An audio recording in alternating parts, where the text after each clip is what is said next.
ادھار ایسے انسان کا قصہ جو ادھار نہیں کرتا تھا۔ زائد کا سامنا کرنے کا سوچ کر اسے شرمندگی ہو رہی تھی۔ پتہ نہیں وہ کون لوگ ہیں جو ادھار کرتے ہیں۔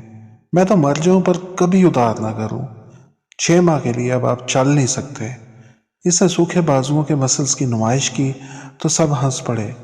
بوری اٹھاتے ہی اس کی ٹانگیں کانپنے لگی۔ ویڈیو پورا دیکھیے گا اور چینل سبسکرائب کر دیجیے گا۔ کامنٹس میں بتائیے گا کہ ویڈیو کیسا لگا۔ بھائی رمضان پیسے نہیں ہیں تو بعد میں دے دینا، دکاندار رمضان کو جیبوں سے پیسے تلاش کرتے دیکھ کر بولا۔ دکاندار کی بات سن کر رمضان ایک لمحے کے لیے ساکت ہو گیا، پھر شکوہ کرنے کے انداز میں بولا، زاہد بھائی یہ کیسی بات کر دی؟ میں نے کبھی تم سے ادھار کیا ہے؟ کبھی نہیں کیا، اسی لیے تو کہہ رہا ہوں، ورنہ میں تو ادھار والوں سے بہت تنگ ہوں۔ ادھار لے جاتے ہیں اور چکانے میں ٹال مٹول کیے جاتے ہیں۔ تو میں نے بھی اگر ایسا ہی کیا، ادھار جلدی نہ چکایا تو پھر کیا کرو گے؟ وضاحت کو سوالیہ نظروں سے دیکھتا ہوا بولا، بھائی رمضان دکاندار ہوں، بندے کا پتہ چل جاتا ہے کہ وہ کیسا ہے، اور آپ نے تو کبھی ادھار لیا ہی نہیں۔ تو بھائی میرے آج بھی ادھار نہیں لوں گا۔ پتہ نہیں کیسے لوگ ہیں جو ادھار لیتے ہیں۔ میں تو کبھی ادھار نہ لوں۔ پیسے تو ہیں میرے پاس، لیکن 5,000 کا نوٹ ہے اور تمہارے پاس یقیناً کھلے نہیں ہوں گے۔ آپ ٹھیک کہتے ہیں، میرے پاس کھلے ہیں تو صحیح، لیکن آپ کو دے دیے تو باقی گاہکوں کی دفعہ پریشانی ہوگی۔ میں کھلے پیسے لے کر آتا ہوں۔ رمضان جانے لگا تو ذات نے آواز دی، یہ سامان تو لیتے جائیں۔ نہیں بھائی، ادھار ہی تو نہیں کرنا، پیسے لے کر آؤں گا پھر سامان لے جاؤں گا۔ زہاد ہنس پڑا، کبھی تو ادھار لیں گے ہی آپ، میری تو حسرت ہی رہ گئی۔ مرتا مر جاؤں گا لیکن ادھار کبھی نہیں لوں گا۔ رمضان نے مغرورانہ انداز میں گردن اکڑائی اور چل دیا۔ زہاد کا سارا دن دکانداری کرتے اس کا طرح طرح کے لوگوں سے واسطہ پڑتا تھا۔ وہ تنگ آ جایا کرتا تھا۔ کچھ لوگ تو ایسے ہوتے جنہیں دھکے مار کے دکان سے نکال دینے کو اس کا دل کرتا، لیکن رمضان کا شمار ان لوگوں میں سے ہوتا تھا جو اس کے لیے خوشی کا باعث بنتے تھے۔ رمضان جب بھی آتا اس کا ناخوشگوار موڈ بھی اچھا ہو جاتا۔ رمضان فالتو نہیں بولتا تھا اور ادھار بھی نہیں کرتا تھا۔ اس کے علاوہ جب بھی ملتا تو بہت اخلاق سے ملتا، اس کا اور اس کے بال بچوں کا حال پوچھتا۔ بس اس کی ایک ہی عادت بری تھی کہ وہ ادھار لینے والوں کو برا سمجھتا تھا، باتوں باتوں میں ان کا مذاق اڑاتا تھا اور اپنے ادھار نہ لینے پہ فخر کرتا تھا۔ ذات کو ادھار لینے والوں سے چڑ تھی، لیکن ادھار کے بنا دکانداری چلنا مشکل تھی۔ جب سے شاپنگ مال کھلے تھے تب سے اس کی سیل کافی کم ہو گئی تھی۔ لوگ شاپنگ مال سے خریداری کرنے لگے تھے، جہاں اچھی کوالٹی کی چیزیں ملا کرتی تھیں اور ریٹ بھی کم ہوتے، اور ساتھ ساتھ ان کی سیر بھی ہو جاتی۔ شاپنگ مال والے بہت سارا سامان ایک ساتھ خرید لیتے تھے، اس لیے انہیں سستا پڑتا تھا، اور پھر سٹاک زیادہ دیر پڑا بھی نہیں رہتا تھا۔ لوگ زیادہ خریداری کرتے تو ختم ہو جاتا، پھر اور آ جاتا، جبکہ دکانداروں کے پاس سامان مہینوں پڑا رہتا تھا۔ اب اس کے زیادہ تر گاہک ادھار والے ہی تھے، جنہیں مہینے کی پہلی یا 15 تاریخ کو تنخواہ ملتی اور وہ ادھار چکاتے اور پھر اگلے مہینے تک راشن لیتے رہتے تھے۔ رمضان ان لوگوں میں سے تھا جسے ادھار دینے کو اس کا دل کرتا تھا، کیونکہ وہ جانتا تھا کہ رمضان اگر ادھار کرے گا تو تب بھی اسے چین نہیں ملے گا جب تک وہ ادھار چکا نہ دے۔ اس کی ادھار والی کاپی میں کئی لوگ ایسے بھی تھے جنہوں نے پہلی بار ادھار لیا اور اس کے بعد اس کی دکان پہ آنا ہی چھوڑ دیا۔ کچھ ایسے تھے جو کہتے رہتے تھے ادھار چکا دیں گے، لیکن ہر بار ٹال مٹول سے کام لیتے۔ سارے دکاندار ادھار سودا لینے والوں کو ہر چیز کا ریٹ زیادہ لگایا کرتے تھے، لیکن زاہد صرف ان لوگوں کو زیادہ ریٹ لگایا کرتا جو پیسہ ہونے کے باوجود ادھار کیا کرتے تھے یا ادھار دیر سے چکاتے تھے۔ باقی تنخواہ دار اور دہاڑی دار مجبور لوگوں کی مجبوری کا خیال کرتے ہوئے انہیں مناسب ریٹ ہی لگایا کرتا تھا۔ کچھ دیر بعد ہی رمضان کھلے پیسے لے آیا اور اپنا سامان لے گیا۔ رمضان اس بات پہ فخر کرتا تھا کہ کبھی اس نے ادھار نہیں لیا۔ اکثر لوگوں کے سامنے وہ اس کا تذکرہ بڑے فخری انداز میں کیا کرتا تھا۔ کئی لوگ اسے ٹوک دیتے کہ ادھار نہ کرنا اچھی بات تو ہے، لیکن ساتھ ہی اللہ کا شکر بھی ادا کیا کرو کہ تمہارے حالات اچھے ہیں، ادھار کرنے کی نوبت نہیں آتی۔ وہ سنی انسنی کر دیتا کہ اس کے خیال میں لوگ جل کر ایسی باتیں کرتے تھے، اس کی خوبی ان سے برداشت نہیں ہوتی تھی۔ ماہ رمضان کی آمد تھی۔ روزے سے ایک دن پہلے رمضان شہر چلا گیا۔ مہینے بھر کا راشن وہ شہر سے لاتا تھا، بعد میں اگر کسی چیز کی ضرورت پڑتی تو وہ ذات کی دکان سے لے لیتا۔ شہر پہنچ کر وہ اسی دکان پر گیا جہاں سے راشن لیا کرتا تھا۔ یہ ہول سیل کی ایک بہت بڑی دکان تھی۔ سامان کی لسٹ اس نے دکان کے مالک شیخ صاحب کو تھما دی۔ انہوں نے لسٹ ملازم کو دی کہ سامان نکال کر پیک کر دے۔ سامان نکل آیا، ملازم نے لسٹ شیخ صاحب کو دی تو انہوں نے اس کا بل بنا کے رمضان کے ہاتھ میں تھما دیا۔ رمضان اسی بات کے انتظار میں تھا کہ کب اسے بل دیا جاتا ہے تاکہ وہ پیسے نکال کر شیخ صاحب کو دے۔ اسے بڑی خوشی ہوتی تھی بل کی ادائیگی کرتے ہوئے کہ وہ نقد سامان خرید رہا ہے۔ اس وقت اس کے چہرے پہ مسکراہٹ آ جاتی اور سینہ تن جاتا جیسے کوئی بڑا کارنامہ سر انجام دے رہا ہو۔ لیکن اب کی بار بل لے کے اسے حیرت کا جھٹکا لگا۔ بل اس کی توقع سے کافی زیادہ تھا۔ ہر ماہ اسی سامان کی وہ خریداری کرتا تھا اور بل 12-13 ہزار روپے بنتا تھا۔ اس بار بل 20,000 روپے بنا تھا۔ شیخ صاحب، یہ میرا بل تو نہیں لگتا، شاید کسی اور کا بل آپ نے مجھے دے دیا ہے۔ اس کی بات سن کر شیخ صاحب نے اینک کے اوپر سے اسے دیکھا اور اس کی لسٹ اسے دکھاتے ہوئے بولے، یہ لسٹ تمہاری ہے نا؟ ہاں جی، یہ میری ہی لسٹ ہے، اس نے اقرار کیا۔ تو پھر یہ بل بھی تمہارا ہی ہے۔ شیخ صاحب، ہر مہینے 12-13 ہزار بل بنتا ہے اتنی ہی چیزوں کا، اور اس بار 20,000؟ اس نے دبا دبا سا احتجاج کیا۔ مہنگائی بھی تو کتنی زیادہ ہو گئی ہے، پٹرول کا ریٹ دیکھو، اور پھر ڈالر کہاں سے کہاں پہنچ گیا ہے۔ کوکنگ آئل 150 کا تھا، پھر 300 کا ہوا اور اب 600 روپے لیٹر ہے۔ شیخ صاحب کی بات سن کے وہ چپ تو ہو گیا، لیکن اس کے چہرے سے پریشانی ٹپکنے لگی۔ ہر بار احتیاطاً زیادہ پیسے وہ لے کر آتا تھا۔ پیسے گنے تو 19,000 سے کچھ اوپر بنے۔ واپسی کا کرایہ نکال کر 1,000 کم تھا۔ اس کا ATM کارڈ بھی بلاک ہوا تھا کہ پیسے نکلوا لیتا۔ خریداری بھی آج ہی ضروری تھی، کل یکم رمضان تھا اور روزہ رکھ کر اتنی دور آنا بہت مشکل تھا۔ پھر اور کام بھی تھے۔ آج تو خاص طور پہ وہ ٹائم نکال کر آیا تھا، لیکن اب گڑبڑ ہو چکی تھی۔ شیخ صاحب، اس میں سے 1,000 کا سامان نکال دیں۔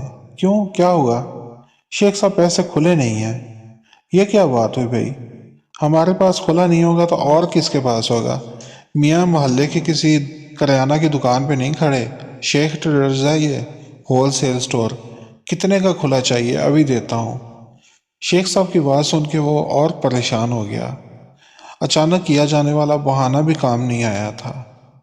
شیخ صاحب، اصل بات یہ ہے کہ میں سے پیسے کم لایا تھا، سب کا اندازے کی بنیاد پر 1,000 کم ہے۔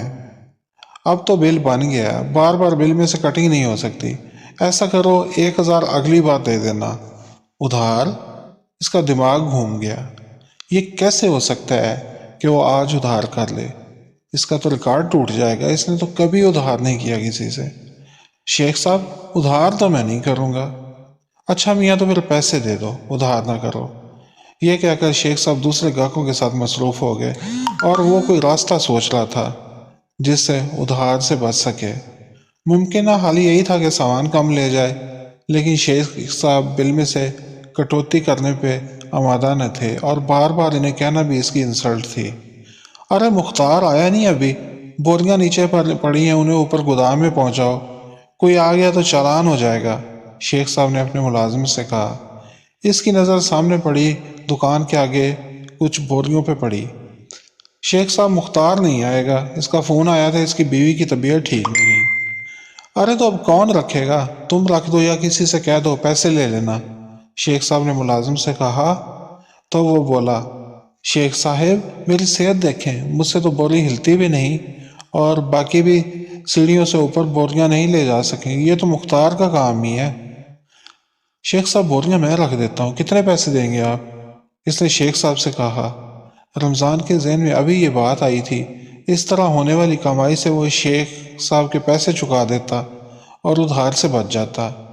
شیخ صاحب نے ایک نظر اسے دیکھا، اس کے دھان پان جسم کو دیکھ کے وہ اندازہ لگانے کی کوشش کر رہے تھے کہ وہ اتنی وزنی بوریاں اٹھا بھی سکے گا یا نہیں۔ تیسری منزل پہ گودام ہے، سیڑھیوں سے اوپر لے جاؤ گے؟ شیخ صاحب لے جاؤں گا، باڈی بلڈنگ کرتا رہا ہوں، یہ تو میرے دائیں ہاتھ کا کام ہے، اس نے قمیض کے بٹن اوپر کر کے اپنے سوکھے سوکھے بازوؤں کے مسلز کی نمائش کی تو شیخ صاحب سمیت وہاں کھڑے لوگوں کی ہنسی نکل گئی۔ اس نے شرمندہ ہو کر قمیض پھر سے نیچی کر لی۔ 50 روپے فی بوری دوں گا۔ شیخ صاحب نے اس کی طرف سوالیہ نظروں سے دیکھا۔ وہ بے بسی سے ہنس پڑا۔ شیخ صاحب اس کی مجبوری سے فائدہ اٹھانے کی کوشش کر رہے تھے۔ اس کے خیال میں اسے معلوم نہیں تھا، لیکن وہ جانتا تھا۔ ایک پلے دار اس کا دوست تھا، وہ اسے بتاتا رہتا تھا کہ شہر میں ایک بوری دوسری منزل تک پہنچانے کے وہ 100 روپے مزدوری لیتا ہے، اور یہاں پہ تو بوری تیسری منزل تک لے جانی تھی۔ مروت میں وہ یہ کہہ نہ سکا کہ پیسے کم ہیں، بس یہی سوچ کے اسے اطمینان تھا کہ ادھار نہیں کرنا پڑے گا۔ اس نے بوریوں کو گنا، 21 بوریاں تھیں۔ بوری کو اٹھاتے ہی اسے اندازہ ہو گیا کہ وزن کافی زیادہ ہے، لیکن اب ڈینگیں مار چکا تھا اور ساتھ ادھار سے بچنا بھی تھا، تو کسی نہ کسی طرح سیڑھیاں چڑھنے لگا۔ جہاں تھک جاتا دیوار کا سہارا لے لیتا یا بوری نیچے رکھ کے سانس لے لیتا۔ زندگی بھر ایسا کام کبھی نہیں کیا تھا جو وہ آج کر رہا تھا۔ 10 بوریاں لے جا کر ہی اس کی کمر اور ٹانگوں میں درد ہونے لگا۔ یہ 10 بوریاں بھی وہ 1 گھنٹے میں اوپر لے کر گیا تھا۔ سبھی اس کی حالت دیکھ کے محظوظ ہو رہے تھے۔ کچھ دیر آرام کرنے کے بعد اس نے 11ویں بوری اٹھائی اور کانپتی ٹانگوں کے ساتھ چل پڑا۔ اگلی 5 بوریاں وہ 1 گھنٹے میں لے کر گیا۔ پانی کے کئی گلاس پی کر اس کی جان میں جان آئی۔ کپڑے پسینے سے بھیگ چکے تھے۔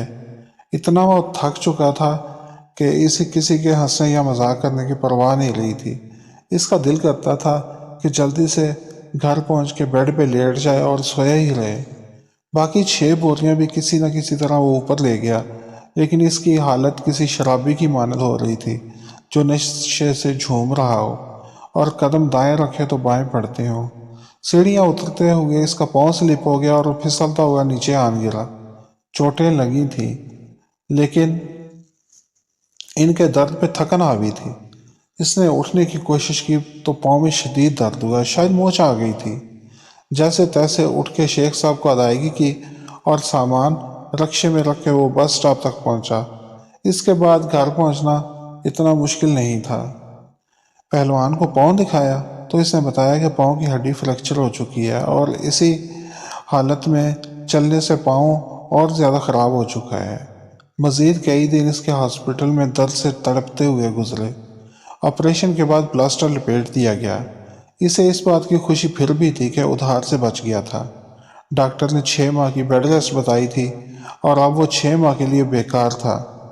جو پیسے اس کے پاس پڑے تھے 5 ماہ میں ختم ہو گئے، بلکہ بیوی کے جو کچھ زیورات تھے وہ بھی بک گئے۔ اس کی دواؤں اور غذا پہ سب سے زیادہ پیسے خرچ ہو رہے تھے۔ نوبت یہاں تک آ گئی کہ گھر کا راشن ختم ہو گیا۔ بیوی نے جب اسے بتایا تو وہ پریشان ہو گیا۔ وہ یہ سوچ رہا تھا کہ لوگ سچ ہی کہتے ہیں، اسے اللہ کا شکر ادا کرتے رہنا چاہیے تھا۔ اللہ کی ناشکری کی وجہ سے اس پہ مصیبت آئی تھی اور اب بدتر حالات ہو چکے تھے۔ اگر وہ ادھار ایک بار کر بھی لیتا تو کیا قیامت آ جاتی، یوں اس کا پاؤں نہ خراب ہوتا۔ اس نے زاہد کا نمبر ملایا۔ زاہد بھائی، آپ کو پتہ ہے میں چل نہیں سکتا، راشن ختم ہو گیا تو کسی کے ہاتھ بھجوا دیں۔ اس نے چیزیں اسے نوٹ کروا دیں اور فون بند کر کے سوچوں میں گم ہو گیا۔ کچھ دیر بعد دروازے کی بیل بجی۔ بھابھی، رمضان بھائی نے راشن کے لیے فون کیا تھا، یہ ان کا سامان رکھ لیں۔ وہ اس کی بیوی سے مخاطب تھا اور وہ شرمندگی سے سوچ رہا تھا کہ اب کیا کرے گا۔ پیسے تو ختم ہو چکے ہیں، زاہد سے کیسے ادھار کا کہے گا۔ اس کے ماتھے پہ پسینے کے قطرے نمودار ہو رہے تھے۔ بھابھی، رمضان بھائی کا حال پوچھ لوں، کدھر ہیں وہ؟ چند لمحوں بعد زاہد اس کے سامنے بیٹھا اس کا حال چال پوچھ رہا تھا۔ کچھ باتوں کے بعد زاہد نے اسے بل تھما دیا۔ رمضان بھائی، یہ آپ کا بل۔ میں جانتا ہوں کہ آپ پریشان ہو رہے ہوں گے کہ بل ابھی تک آپ کو دیا کیوں نہیں، آپ ادھار تو کرتے نہیں۔ زاہد کی بات سن کے وہ سرتاپا کانپ گیا۔ جس بات پہ اسے غرور تھا اور وہ فخر کیا کرتا تھا، ادھار لینے والوں کا مذاق اڑایا کرتا تھا، انہیں حقیر سمجھتا تھا، وہ غرور آج ٹوٹ چکا تھا۔ زاہد بھائی، پیسے نہیں ہیں، ادھار کر۔ وہ جملہ بھی مکمل نہ کر پایا اور زاروں قطار رونے لگا۔